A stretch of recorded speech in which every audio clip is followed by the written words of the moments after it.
All right, I will say good morning. Let us begin. Beautiful, beautiful daf ahead of us today.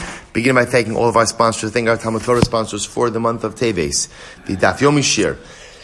In the schus of an aliyah in the neshama of Mr. Milton Martyr Mordechai David ben Rafal HaKohen. To thank the Elbaum Mishpacha for dedicating all the shiurim this month in creation of the yard site of Jerry Elbaum, Yaakov Kappel ben Rav Avram Menachem. To thank our week of learning sponsors, Paul and Kathy Pollack, and the schus of a refuah shlema for Harav David HaKohen ben Leah. And to thank our week of learning sponsors, Saeed and Sima Haken, for dedicating the shiurim this week in the schus of aliyah for the neshama of Sima's parents, Miriam Bas Elazar and Yecheskel ben Aga Sela. To thank our Daf Yomi sponsors for today, Evelyn Getz in commemoration of the yahrzeit of her son, Yisrael Getz, Yisrael Yaakov ben Moshe Hillel Zichron Livracha. Also, I will say again, we dedicate all of our learning today is the yahrzeit of Rabbi Price Zichron Livracha, Harav Shlomo Aryeh ben Moshe Zichron Livracha. We hope that in the merit of our Talmud Torah, the neshama will have an aliyah. All of the neshamas will have an aliyah. The families a nechama, and all those who require a refuah should have one together with Kol Cholei Yisrael.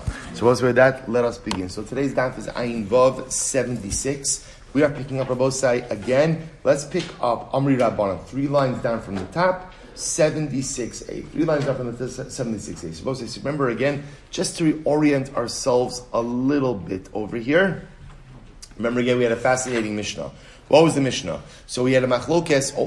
Let's start with what we didn't have a machlokes with. Number 1, everyone agreed that proactive affirmation ultimately does not work out of a concern of a kiyum b'talos, little chazara.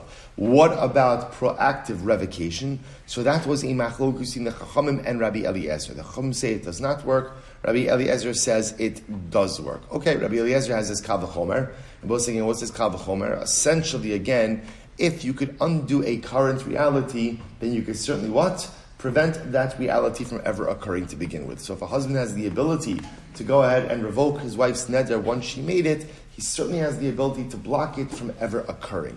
Chacham, on the other hand, say, no, this is a pasuk. Isha yikimenu, v'isha yifirenu. If a neder ultimately again comes to be, then or comes to fruition, then you could annul it. But if it never comes to fruition, then ultimately again annulment is impossible. Therefore, proactive revocation is simply impossible.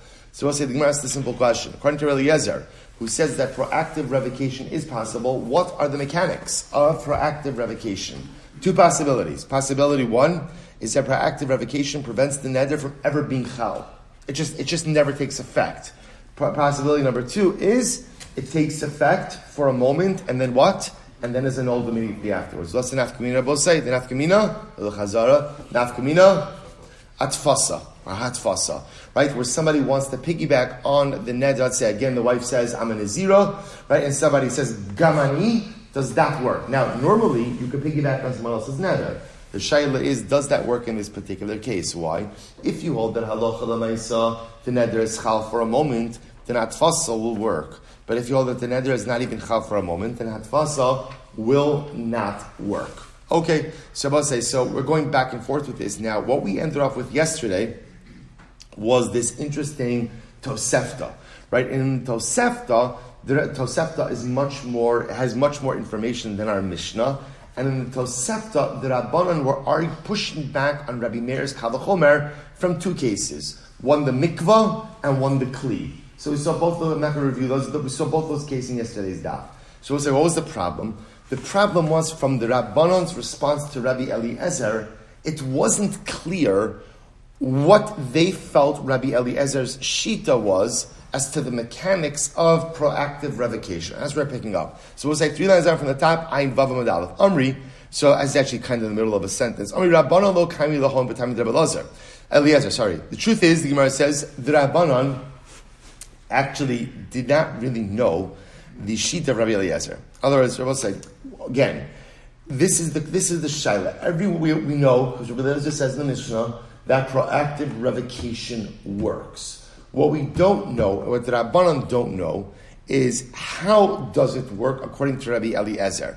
Does it work in that the neder is chal for a moment and then it's revoked? Or does it work that proactive revocation prevents the neder from ever being chal at all? So the Gemara says, this is what the Chacham were saying to Rabbi Eliezer. My severe lacha, Rabbi Eliezer, what do you hold? If at the end of the day you hold that the neder is chal, right? It works for a moment. So I was about to say, let's just play this out for just a moment, right? So Reuven's married to Rachel. Right? Reuven says, listen, I'm going away. Any nedarim you make now for the next 30 days are batal. Fine. 2 days in, Rachel says, Hareini Nazira. I'm going to be a Nazir.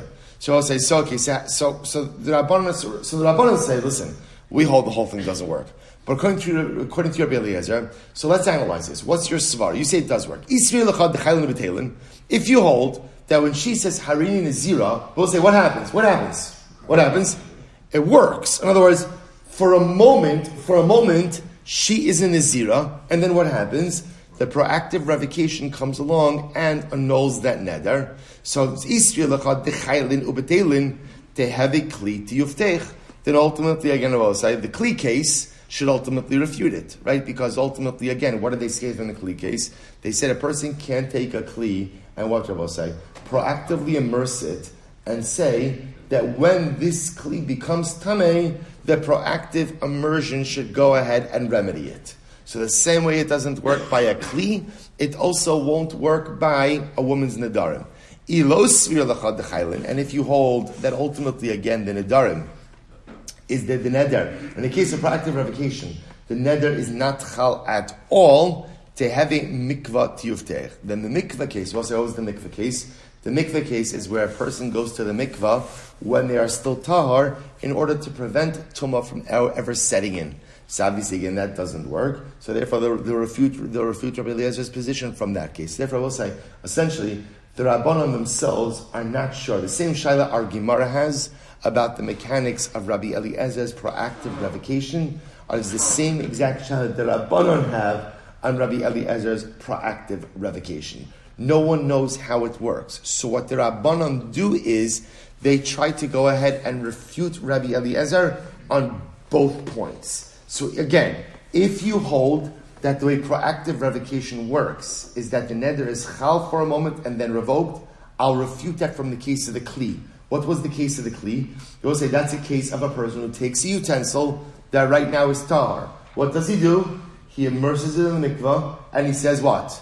When this Kli becomes tameh, the proactive immersion should go ahead and remedy the tumah. So we'll say, so just like that doesn't work, so too if you hold the neder as chal for a moment, the revocation can't come and take it away. If you hold, on the other hand, that proactive revocation prevents it from ever setting in, that's the mikveh case. What's the mikveh case? Where a person proactively immerses himself in order to what? To prevent himself from becoming tameh. The same way that doesn't work, so too again, your model of proactive revocation, which prevents the neder from ever being chal, doesn't work as well. So the Rabbanon effectively in the Tosefta refute Rabbi Eliezer on both accounts. Incredible. So we'll say, so Tashma. Now, by the way, we still don't have an answer to our question. In other words, our core question about what are the mechanics of proactive revocation according to Rabbi Eliezer is still unanswered. So Tashma, let's analyze a bit more. Tashma, Amar Lahem Rabbi Eliezer. Rabbi Eliezer said to the Chachamim, Uma zra'im timeim, kevan shezra'im bekarka tahorin. So what's the interesting case? If you have seeds or plants, for that matter, right? Kevan there are timeim. So whatever it is, you have a case of, let's say, a plant or a seed that came in it's detached from the ground, has come in contact with the source of tumah, and now, as a result, is tameh. Now, once you do something interesting, what do? You replant that item. What happens when you replant the item? The tumah status goes away. It's halacha.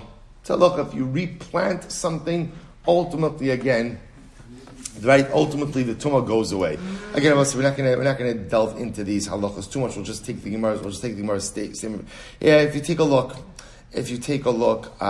here, take a look at the Rush for just a moment, Rabbi say. Take a look at the Rush. The Rush is in the wide lines, 3 lines in. Tashma Amalu Rabbi Eliezer Umazraim Heishiv Lehem Rabbi Eliezer Shematzinu Shedanin Kavachomer Kio Ben Nedarim. I will say Rabbi Eliezer's trying to prove that it's Kavachomer is correct. I will say what's Rabbi Eliezer's Kavachomer? What's Kavachomer? Kavachomer is if you have the power to change a reality, you certainly have the power to what? Prevent it from ever occurring. That's his point. So he's trying to prove that again. So he says, Daha kaimalon dizroim zeruim enam mekablim tuma lo asi al mehakav chomer umazraim tzimeim kevan shezarim bekarka torin. So let's listen to this. If you take a tummy plant or tummy seeds, right? So we'll say a simple case, right? So however it became tummy, right? The tummy plant, tummy seeds, and now what do? You replant it. It becomes tar. Okay, the sanya b'torah skanim minayim l'zorim tzimeim shezarim bekarka shein torin shenemar. Al kol zera zerua asher yizarea taharhu yachal afilu lo shishol. So what says the idea of your Gemara goes in the pasuk that Allah says if you take something that is tamei and you replant it, ultimately again it becomes tar. It becomes. By the way, what an incredible Musa Haskell. I will say, what do we say in Tehillim? V'haya ke'etz shasul al palgei mayim. I'll say, what does David HaMelech say about man? What's man's job? Man's job is to make himself like a tree that is planted by rivers of water. The rivers of water in this context, we'll say, are what? Is Torah. What's the goal? The goal is plant yourself in Torah. Why does David HaMelech use that imagery? I always wonder about this. Now, if you look at the Mefarshim on that pasuk, the idea that David HaMelech is trying to convey is that a tree that's planted by a source of water is well nourished. I will say, but it's not just the fact that it's well nourished; it's planted. I will say, what's the difference between something that's planted versus something that's just situated? It's a big distinction.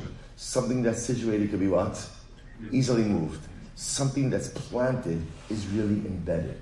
So I was saying, the key to successful ruchnius is being planted in something.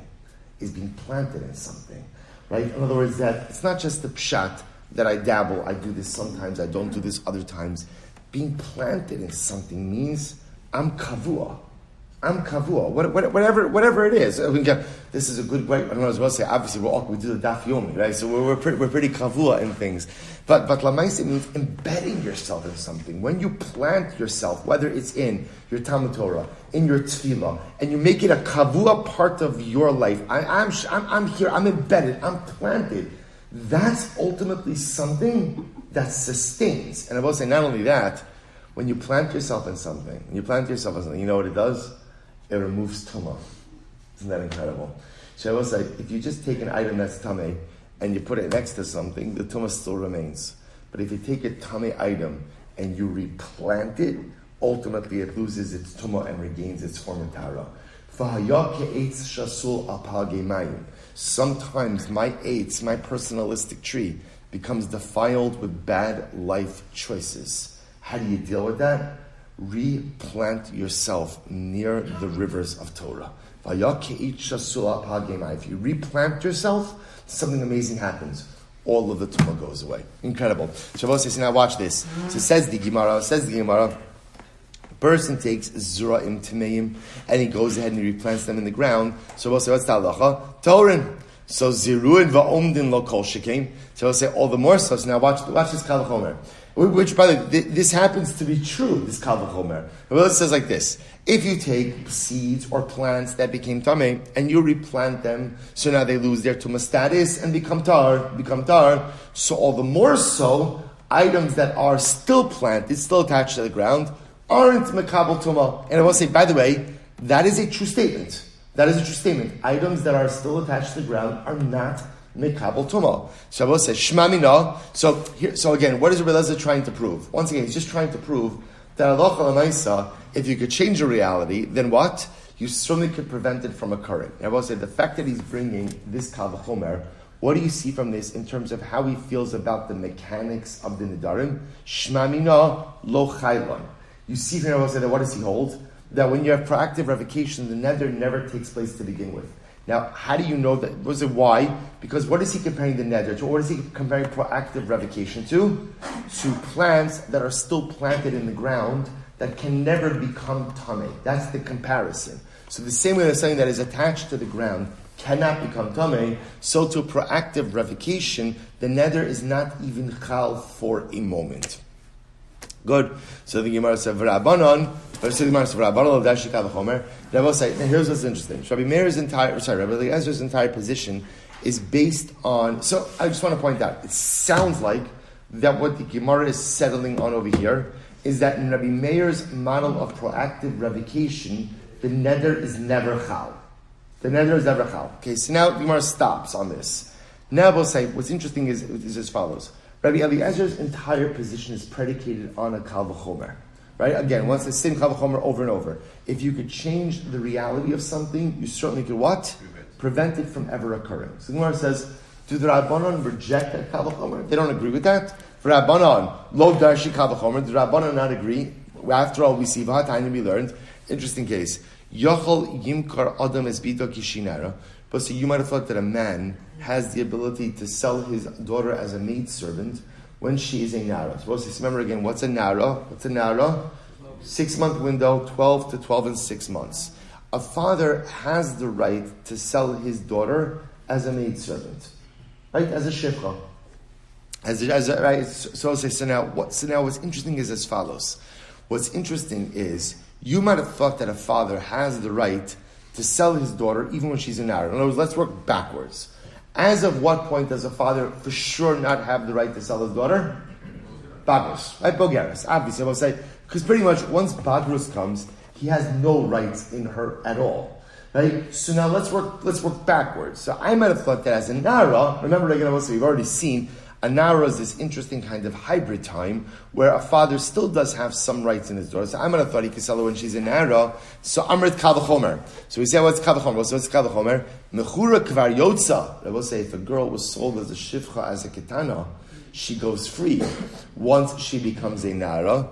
So Eina Muhsa, the Gemara says, so Mechura Kvar Yotza, Eina Mechura, Eina Din Shaloti Macher. So we'll say, so again, if she was already sold when she was a ketana, and she goes free as a nara, then certainly what? She cannot be sold as a nara. So we'll say, what do you see from here?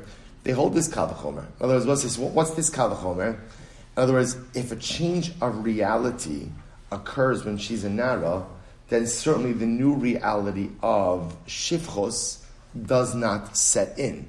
I will say that's effectively the same kal v'chomer that Rabbi Eliezer is making, and yet in this case over here, everyone is subscribing to that same kal v'chomer, which again, I will say the kal v'chomer is, if you could change a reality, you certainly could prevent it from happening. That was Rabbi Eliezer's kal v'chomer to justify proactive revocation. The Gemara makes it sound like this entire time that the Rabbanon do not hold of that kal v'chomer. Yet I will say here we see they do. If a girl goes free as a nara, i.e. changing of reality, it certainly prevents the reality of her becoming a shivcha as a nara. So you see that the Rabbanon do subscribe to the kal v'chomer. I will say Amud Beis in Ba'al Madarshi kal v'chomer. No, it's true. It's true. In general, the truth is this is a compelling kal v'chomer. I will say again, it's a compelling kal v'chomer to say that if you could change a reality, you could certainly prevent it from happening as well. I will say again, just halachically it's compelling, hashkafically, like we spoke about yesterday. If I could do tshuva, if I could change a reality, then what? Then what I will say? I could certainly abstain from making the mistake to begin with. Right? So it's compelling halachically, it's compelling hashkafically. So let's say, so why don't the Rabbanon agree with Rabbi Eliezer over here? The shiny hafa, the amar kra, ishayi kimena, the ishayi ferena. I will say it's different over here, because the Rabbanon say, here by Nedarim, it's a pasuk. It's a pasuk. What does the pasuk say? A husband will uphold the neder, a husband will annul the neder. As sheba lichlal hakem, ba lichlal hafer. It is only a neder that has come to the point where it could be affirmed, that it can also what? Be annulled. As shelo ba lichlal hakem, but if a neder cannot be affirmed, i.e. it has not come into existence, lo ba lichlal hafer. It also cannot be annulled. So I will say, this is what the Rabbanan said in the Mishnah. The Rabbanan is saying, so we'll say, so to a certain degree, like they're not really arguing with each other, they're talking at each other, not to each other, meaning because Rabbi Eliezer is operating with the kal v'chomer, the Rabbanan will say, Rabbi Eliezer, we love your kal v'chomer. The difference over here is what? The difference over is what? It's a pasuk. So once it's a pasuk, there's nothing really to argue anymore. So we'll say, by the way, I just want to point out, it's actually two very compelling arguments. Rabbi Eliezer is saying proactive revocation should work because, again, of the kal v'chomer. if you could change a reality, you certainly could prevent it from ever occurring. So if a husband could annul his wife's Nedarim, he certainly should be able to prevent it from ever occurring in the first place. And the Chum saying, it's a pasuk, Isha yikimena ve'isha yifera, and Torah linking the process of revocation to the process of affirmation. Just like affirmation could only be done with a neder that exists, so too revocation or annulment could only be done with a neder that exists. And therefore proactive revocation will not work. So bottom line, we're left with a mechlokes. Everyone agrees proactive affirmation will not work because of the fear of a kiyum b'taos, or a real concern of kiyum b'taos. So the machlokes about proactive revocation, how do we pass it? So says the Rambam says over here in Hilchos Nedarim, Parak Yud Gimel Halacha Tes. Here it is. Ha'omer le'ishta o lebito, kol nedarim shetaduri mikan va'achav mimakom ploni, harihin kayamen, or harihin mufarin. So we'll see, here's how the Rambam frames the case. Sa'alocha l'maisa, if a person goes ahead, a man says to his wife or to his daughter, because either way, whichever way you have the power of revocation, any nedarim you make, right? That you'll make from now until I come back from a certain place. Well, by the way, I just want to point out the reason why these cases are framed as from now until I come back from a certain place is why? Because Lamaisa, the assumption over here, we're talking about a case where he's not hearing the Nedarim. So what's the case when he's not hearing the Nedarim? It's where he's traveling. That's why it's set up like this. But I just want to point out, it doesn't have to be like that. He could also make this same tonight, even if he's sitting at home. So Lamaisa, again, he says, any proactive revocation, proactive affirmation, the Rambam says, Lo Amar Klum. Shabbos be paskin ultimately like the Chachamim, namely that proactive revocation will not work, and I should say proactive affirmation will not work, but that everyone agrees on, and proactive revocation will not work as well in accordance with the position of the Chachamim. Why not? The Kesef Mishnah quotes the logic of the Chachamim, Isha Yiferenu v'Isha Yikimenu, Isha Yikimenu v'Isha Yiferenu. We link the process ultimately again of revocation to affirmation. Just like affirmation could only be done on a neder that exists, so too revocation could only be done on a neder that exists. So both say, Salach l'maisa, pass like the Chachamim, no proactive affirmation, no proactive revocation. Incredible. Says the Mishnah. So let's go back there. Says the Mishnah. Really interesting sugya. So now we're going to get into a little bit more of the mechanics of revocation itself, which is really interesting. Hafaras nedarim. So we'll say, so remember again, just to be clear, there's hataras nedarim and hafaras nedarim. Hafaras nedarim specifically refers to the process or to the mechanism of annulment as used by a husband or a father.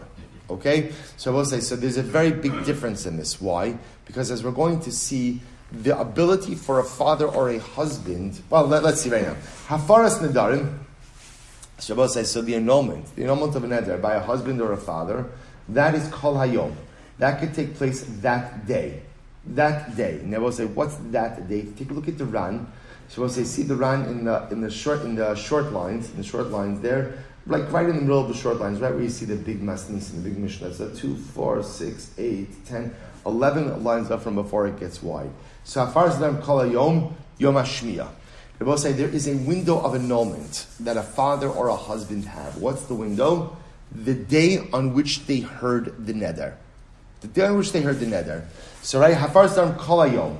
So the Gemara Mishnah says, yesh, but now say, now understand what does day mean?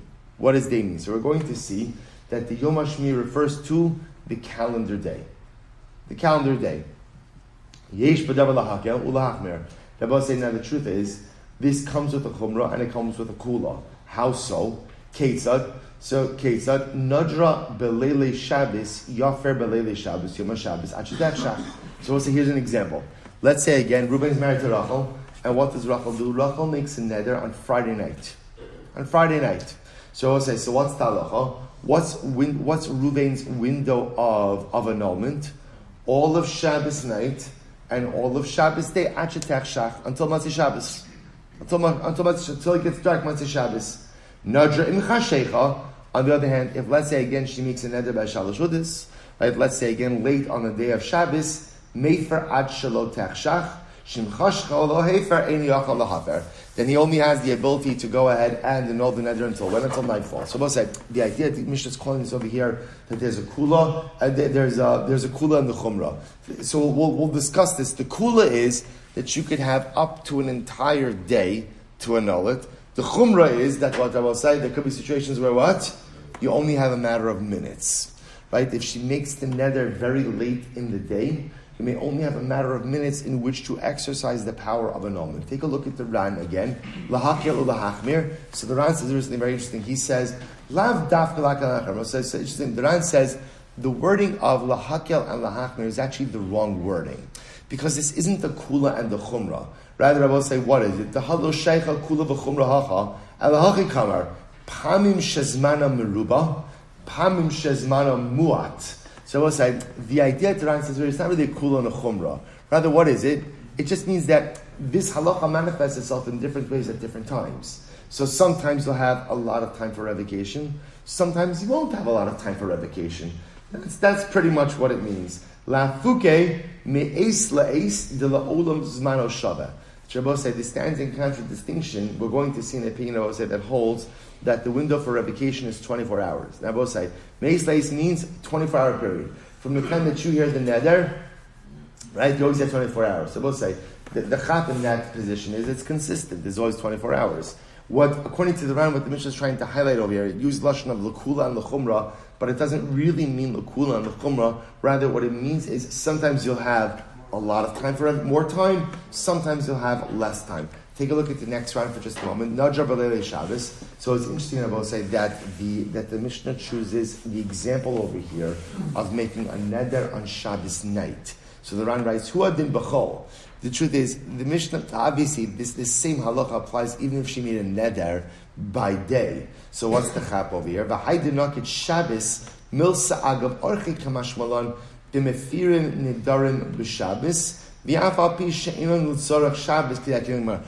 going to see, by the way, what the Mishnah is coming to introduce us to is the idea that you could annul nedarim on Shabbos. Right? So again, that's going to be more of tomorrow's sugya, but we're going to get into that. But that's the point. In other words, you shouldn't think that this halakha is limited to Shabbos. There also is a concept of milsa agav orchei mashma. Sometimes the Mishnah teaches us like two halachas in one. So here is teaching me that the window for annulment is a day, a calendar day, and it's also teaching me that what? That you could annul nedarim when? On Shabbos Kodesh also. Fine. So we'll say, so let's go. So let's go back to the So we'll say, what are we introduced to?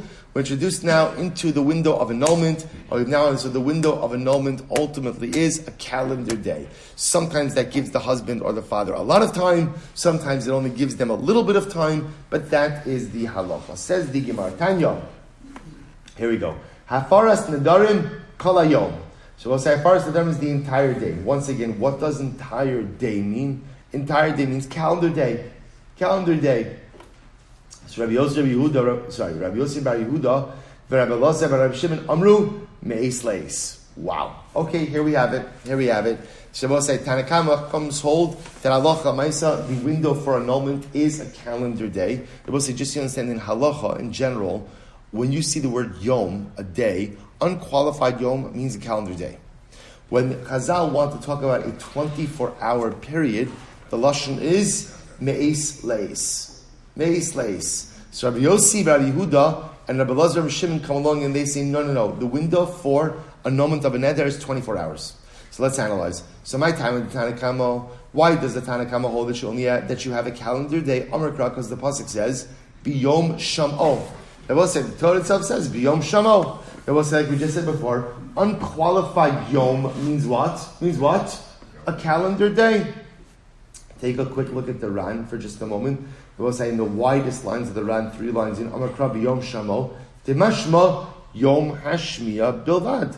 So the Ran is saying unqualified yom means a calendar day. So the Torah says, husband, father have their own husband. In this case, it's the husband. So it's the husband over here. So right, the husband has the power of annulment biyom on the day that he hears it. What's the day that he hears it? Calendar day. V'Rabbanan my time. I will say, what's the Rabbanan's logic? What's Tanakh, right? V'Rabbanan my time. I will say when it says Rabbanan over, it means the rabbis, Rabbi Yossi and Rabbi Elazar. What's their logic? The chsiv miyom el yom. Rabbi said that same pasuk says from one day to the next. So Rabbi Yossi and Rabbi Lazar are understanding miyom el yom to mean what? 24 hours. Me'is leis. Rabbi say. So by the way, it's fascinating. It's the same. I just want to point out it's the same pasuk. It's the same pasuk. So the Tanna Kama is focusing on biyom shamo, calendar day. Rabbi Yossi and Rabbi Lazar are focusing on miyom el yom. And they're using that to mean 24 hours. So let's analyze. The Tanna Kama hoksiv miyom el yom. What does the Tanna Kama do with the phrase miyom el yom? It's trich. That's needed. Why? Di'i biyom shamo hava amina biyamama in balayla lo. Supposed to listen to this. Tanna Kama says, no. You need miyom el yom. Why need miyom el yom? Shabbos say, here's what's interesting. Tanna Kama says to a certain degree, I agree that miyom el yom could span a larger amount of time than a calendar day. But it's not coming to teach you 24 hours. What is it coming to teach you? It's coming to teach you that you could even do hafaras nedarim at night. At night. So the Gemara said, I'm sorry. It's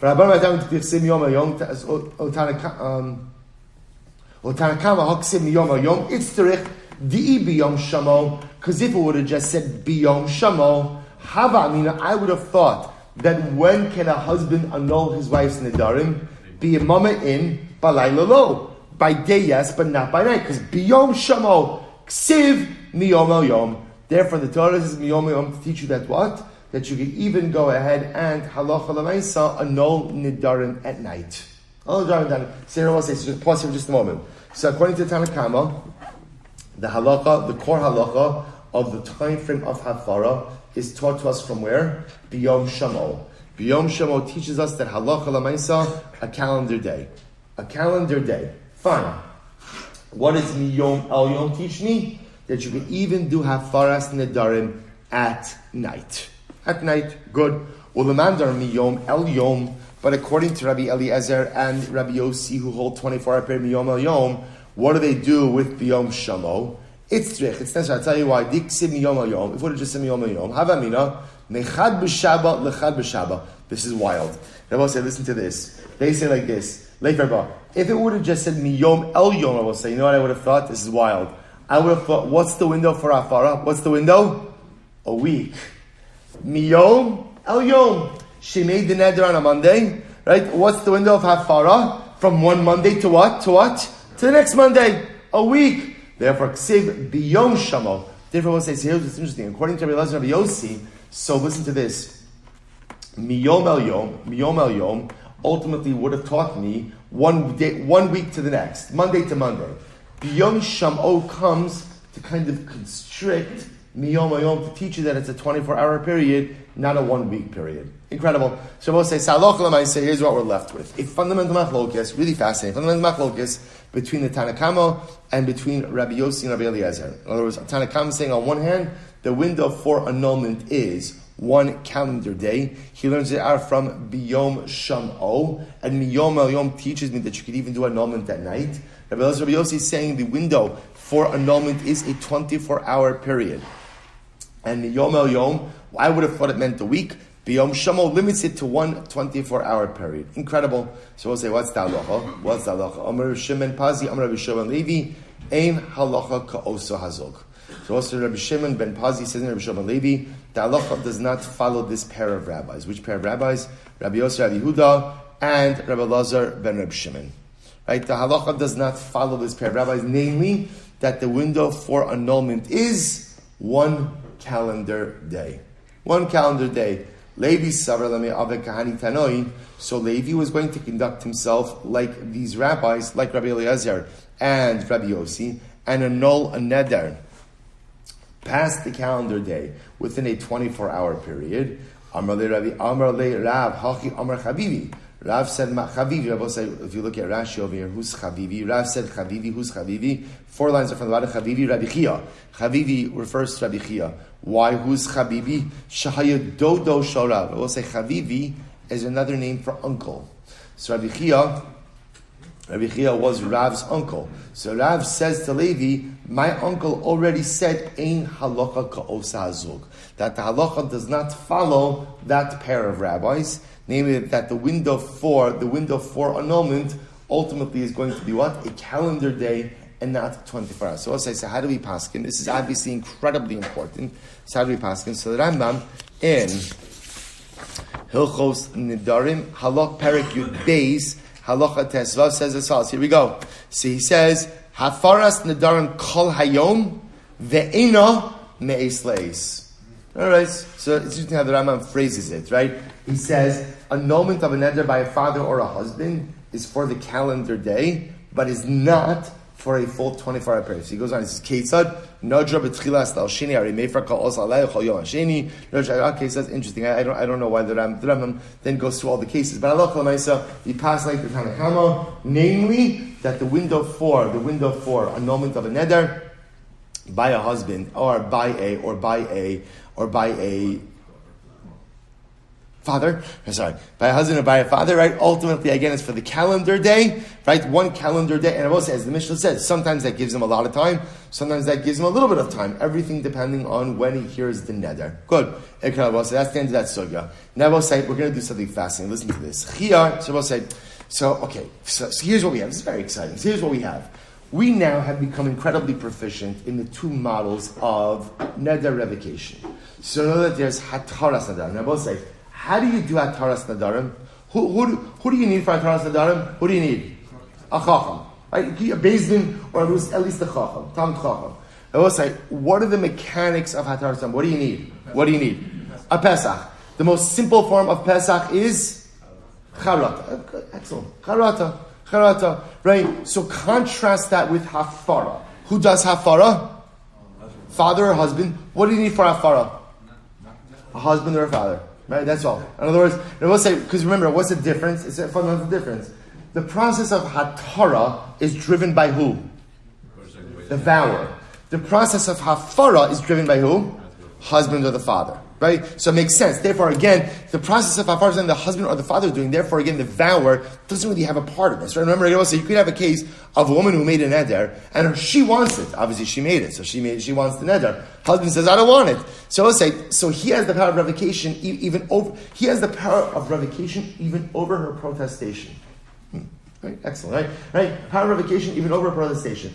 I will say, as opposed to, let's say, charata, as opposed to, I should say, hatara, where halacha l'maisa, again, in that case, halacha l'maisa, if the vower does initiate the process, so now watch this. So now, the ikr for hatara is going to be charata. Here we go, I will say. So this is very interesting. So, Chia barav, shari gira ubadik. This is great. So I will say, the literal translation was, Chia barav would be shooting arrows, and at the same time would go ahead and help someone annul their neder. Okay, what does that mean? Take a look at the Ran. 3 lines are from the bottom. 3 lines are from the bottom. Chia barav shadi gira ubadik, agav gurara derav maisiyacha, hadechia barav. So I'll say, by the way, why is this being brought down here? Because remember again, Levi wanted to conduct himself like Rabbi Yossi and Rabbi Eliezer and use a 24-hour window for neder annulment. Rav said, my uncle Rabbi Chia said you can't do that. That's not how we pass him. Once we quoted Rabbi Chia, we're bringing up Rabbi Chia again over here. So look at the Ran. Listen to this. He says, Rav Shadi, right? So I'm sorry. Hachadechia barav Shadi gira ubadik. Ba'od shahayim isasik liros chitzim haya bodek adam habala fanav lahatir nidro v'shalo im mischaret umatiro dekasavar poschin becharata. Here we go. Rabbi Chia felt as follows. Rabbi Chia felt the only Pesach you need to be matir a neder is what? Charata. They will say, what does charata consist of? I regret having made the neder. That's it. So I will say, essentially what the Gemara is saying is like this. According to Rabbi Chia, the only thing you need for hataras neder is charata. The only thing you need for charata is an actual expression of remorse. It does not require a deep involved process. The vower just has to show up before a chacham and say, I regret having made the neder. And the chacham says, okay, right? And that's it. In other words, right? And it's, right, mutalach. That's it. So because it's not an involved process, what the Gemara essentially is, what does it mean Rabbi Chia was shooting arrows? What it means is, Rabbi Chia was doing something else. Right? He was, what's the word? Do multiple things at the same time?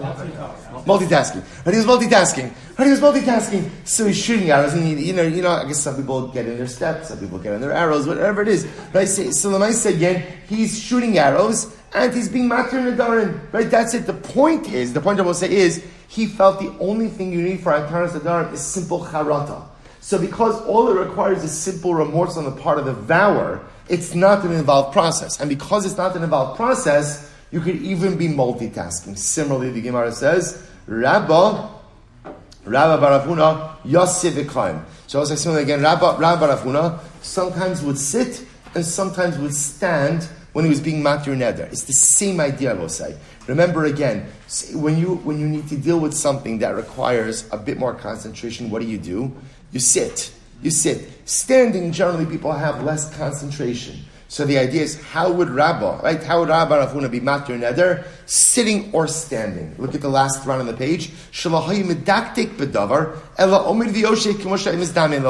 if he caught him sitting, he'd be sitting. If he caught him standing, he'd be standing. It's the same idea. Both of these great Rabbanim felt that the only thing you need for Ataras Nedarim is simple charata. Charata is not an involved process. It's just the vower simply saying, I regret ever having made this neder. It doesn't get into a Pesach, it's just simple remorse. Simple remorse, therefore, didn't require the concentration of these great Rabbanim, and they were matir Nedarim with relative ease, even while multitasking. I will say, we'll stop over here for today. In Meretz Hashem, we're going to jump back to the Mishnah regarding Shabbos. In Meretz Hashem tomorrow. Shkoyach. All right, Chevron Zoom, have a great day, everyone.